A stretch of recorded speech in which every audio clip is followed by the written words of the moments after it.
દાહોદના ઝાલોદ તાલુકાના 130 વિધાનસભાના ધારાસભ્ય મહેશ ભુરિયા દ્વારા લીંબડી અને પીથાપુરા મુકામે નવીન આરોગ્ય મંદિર બનાવવા માટે 6 કરોડના ગ્રાન્ટ ગુજરાત સરકાર પાસે પાસ કરાવી આ બંને વિસ્તારમાં નવીન આરોગ્ય મંદિરનું ભૂમિપૂજન કરવામાં આવ્યું હતું।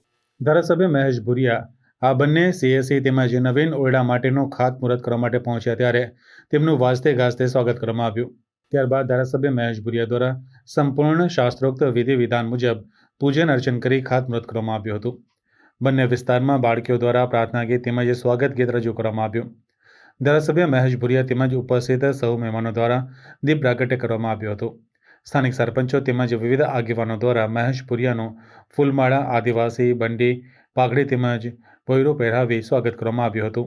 મહેશ ભુરિયાએ ઉપસ્થિત લોકોને કહ્યું હતું કે વડાપ્રધાન નરેન્દ્ર મોદી તેમજ મુખ્યમંત્રી ભૂપેન્દ્ર પટેલના નેતૃત્વમાં જનહિતના વિકાસ માટેના વિવિધ કાર્યો કરવામાં આવી રહ્યા છે।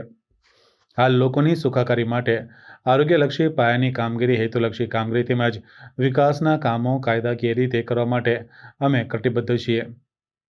આ ઉપરાંત આ વિસ્તારમાં 1 વર્ષની અંદર કામગીરી પૂર્ણ કરવામાં આવશે તેમજ એક ધારાસભ્ય તરીકે 24 કલાક હું લોકોની સેવા અને વિકાસ માટે આમ સમગ્ર ટ્રાઇબલ વિસ્તારનો વિકાસ ખૂબ જ ઝડપથી થાય તે માટે પણ મુખ્યમંત્રી તેમજ વિવિધ અધિકારીઓ સાથે તેઓ ચર્ચા કરી રહ્યા છે અને કામગીરી કરી રહ્યા છે તેવું પણ મહેશ ભુરિયાએ જણાવ્યું હતું। આ ખાતમુહૂર્ત પ્રસંગે પૂર્વ જિલ્લા પંચાયત પ્રમુખ શીતલબેન વાઘેલા, મુકેશ કર્ણાવટ, લલિત ભુરિયા, સુનિલ હઠીલા, તુષાર ભાભોર તેમજ ડોક્ટર્સ અને નર્સ બહેનો, જિલ્લા પંચાયતના સદસ્યો, તાલુકા પંચાયત સદસ્યો, સરપંચો, ગ્રામજનો, વિવિધ વિસ્તારના આગેવાનો ઉપસ્થિત રહ્યા હતા। પીથાપુર પ્રાથમિક શાળાના પણ 9 જેટલા માં સરસ્વતીના ભવનનું પણ વર્ગખંડોનું 90 લાખના ખર્ચે અમે ભૂમિપૂજન કરેલ છે।